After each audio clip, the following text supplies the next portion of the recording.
विचार करा, मुंबई महापालिकेची निवडणूक, एक पक्ष जो आपल्या मुस्लिम ओळखीसाठी ओळखला जातो, AIMIM, आणि जिंकलेला उमेदवार कोण? विजय उबाळे. हे ऐकूनच वाटतं की अरे, हे कसं शक्य आहे? हे एक असं राजकीय कोडं आहे जे सगळे नियमच मोडतं.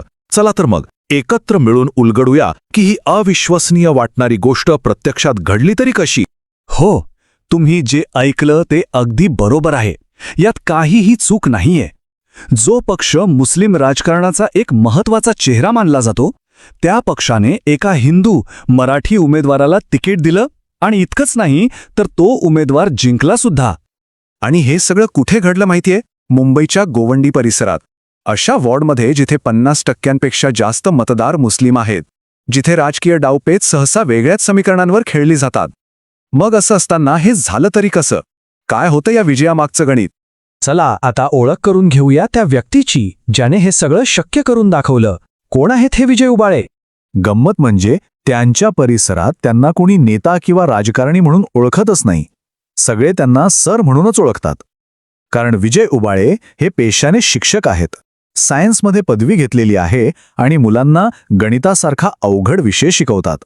राजकारणाच्या गुंतागुंतीच्या समीकरणांपेक्षा खूप वेगळं जग आहे हे, नाही का? आता हा आकडा बघा, फक्त 3000 रुपये. तुम्हाला वाटेल एवढ्याशा रकमेचा आणि निवडणुकीच्या विजयाचा काय संबंध असू शकतो, बरोबर? तर ही ती रक्कम आहे जी विजय उबाळे यांना त्यांच्या निवडणूक अर्जासाठी वकिलाची फी भरण्याकरता दुसऱ्यांकडून उधार घ्यावी लागली होती. विचार करा, या एकाच गोष्टीवरून आपल्याला त्यांच्या आर्थिक परिस्थितीचा आणि त्यांनी ही लढाई किती मोठ्या ताकदीच्या विरोधात लढली असेल याचा अंदाज येतो. ठीक आहे, चला आता थेट त्या राजकीय रणांगणावरच जाऊया. गोवंडीचा वॉर्ड क्रमांक 140. नेमकी परिस्थिती होती तरी कशी तिथे? हा चार्टच सगळं काही सांगतोय. इथे निम्म्याहून अधिक मतदार मुस्लिम आहेत. त्यामुळे आपलं पारंपरिक राजकीय गणित काय सांगतं की एका हिंदू उमेदवारासाठी इथून जिंकणं हे जवळपास अशक्यच होतं. पण राजकारण फक्त आकड्यांवर चालत नाही. लोकांच्या मनात वेगळंच काहीतरी सुरू होतं. हा वॉर्ड समाजवादी पार्टी आणि राष्ट्रवादी काँग्रेससारख्या प्रस्थापित पक्षांच्या ताब्यात होता. पण मतदार त्यांच्या कामाला आणि पोकळ आश्वासनांना कंटाळले होते. त्यांना एक खरा बदल हवा होता. आणि विजय उबाळे यांनी बरोबर याच गोष्टीवर बोट ठेवलं. त्यांनी मोठ्या गप्पा न मारता लोकांच्या रोजच्या समस्यांवर लक्ष केंद्रित केलं.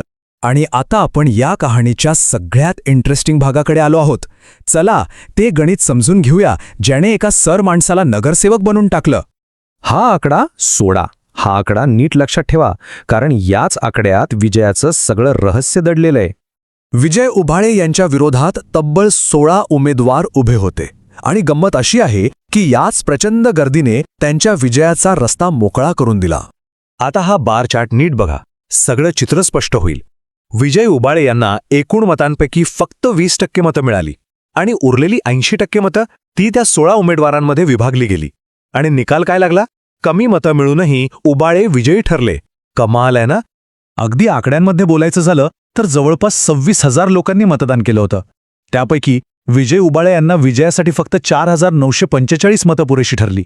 म्हणजे काय, तर केवळ 20% मतांवर त्यांनी ही निवडणूक जिंकली.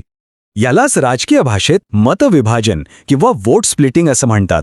म्हणजे जेव्हा एकाच समाजाचे किंवा एकाच विचारधारेचे अनेक उमेदवार उभे राहतात तेव्हा मतं त्यांच्यात वाटली जातात.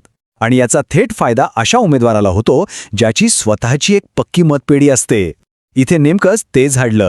तर मग या विजयाचा खरा अर्थ काय लावायचा? ही फक्त एक स्थानिक पातळीवरची बातमी आहे की इथे राजकारणाचे काही अलिखित नियमच बदलले जात आहेत?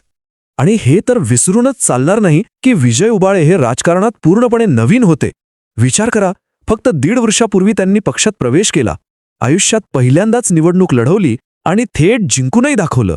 त्यांच्या या एका विजयाने राजकारणातले अनेक ठोकताळे मोडून काढले आहेत. असं म्हणतात की निवडणूक जिंकायला पैशांचा पाऊस पाडावा लागतो. इथे ते खोटं ठरलं. धर्म आणि जातच सगळं काही ठरवतात. इथे तसं झालं नाही आणि वर्षांवर्षांचा राजकीय अनुभव लागतोच. उबाळे यांनी तेही खोटं ठरवलं. मग ते राजकारणात आलेच का? तर स्थानिक नेते सांगतात की विजय उबाळे हे कोणत्याही जातीय राजकारणामुळे नाही, तर असदुद्दीन ओवेसी यांच्या भारतीय राज्यघटनेच्या अभ्यासाने आणि ज्ञानाने प्रभावित होऊन राजकारणात आले. त्यांची लढाई ही ओळखीवर नाही तर विचारांवर आधारित होती. आणि म्हणून शेवटी हा एकच प्रश्न उरतो, विजय उबाळे यांचा विजय हा केवळ एक राजकीय योगायोग होता, एक नशिबाचा खेळ होता, की मग स्थानिक समस्या, मतांचं विभाजन आणि एक प्रामाणिक उमेदवार या त्रिसूत्रीवर आधारित एका नव्या राजकीय अध्यायाची ही सुरुवात आहे. विचार करायला लावणारा प्रश्न आहे, नाही का?